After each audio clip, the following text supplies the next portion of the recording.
Les choses n'auront jamais l'air de marcher, mais vous réussirez. Shalom bien-aimés dans le Seigneur.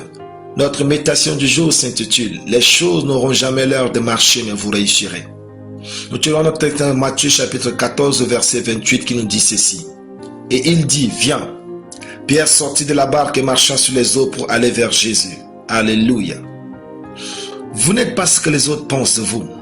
Vous êtes ce que Dieu dit que vous êtes. Vous n'êtes pas ce que vous pensez de vous. Vous êtes ce que Dieu dit que vous êtes. Vous n'êtes pas le fruit de vos erreurs. Vous êtes ce que Dieu dit que vous êtes. Vous n'êtes pas ce que vos circonstances disent que vous êtes, mais ce que Dieu dit que vous êtes. Et même si les choses n'ont pas l'air de marcher pour vous, commencez cette nouvelle semaine avec enthousiasme en sachant que Dieu sait exactement où vous êtes actuellement. Généralement, plusieurs pensent que lorsque vous allez réussir, les choses auront l'air de marcher. Ou quand Dieu est avec vous, les choses auront l'air de marcher. Or, quand Dieu veut se glorifier à grande échelle, c'est tout à fait le contraire. Ainsi, parfois, les choses n'auront pas l'air de marcher, mais vous réussirez. Les choses n'iront pas toujours dans la bonne direction, mais vous réussirez. C'est le cas de notre verset. Tout autour, il n'y avait que de l'eau. Et Jésus dit à Pierre, viens. Jésus lui a demandé de sortir de la barque pour marcher sur l'eau afin d'aller vers lui.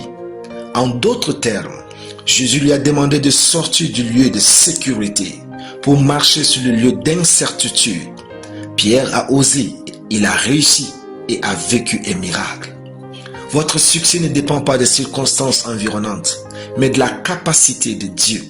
Suivez donc sa parole pour vous et ses directives.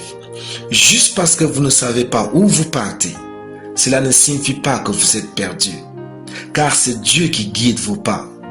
Juste parce que vous ne maîtrisez pas votre parcours, cela ne signifie pas que vous êtes égaré. C'est Dieu qui a le plan détaillé et il ne se trompe jamais. Parce que les choses sont instables, cela ne signifie pas que Dieu n'est pas présent. Votre rôle est de croire en la présence de Dieu et d'avancer de toute votre force vers lui. Pierre a réussi là où les choses n'ont pas l'air rassurantes. Attendre les signes ou que les choses vous rassurent, vous risquez de rater votre miracle. Dieu n'a pas besoin de signes pour agir. Faites-lui confiance. Alléluia. Prions. Père Céleste, je te fais entièrement confiance. Je fais ce que tu me demandes de faire au nom de Jésus. Amen.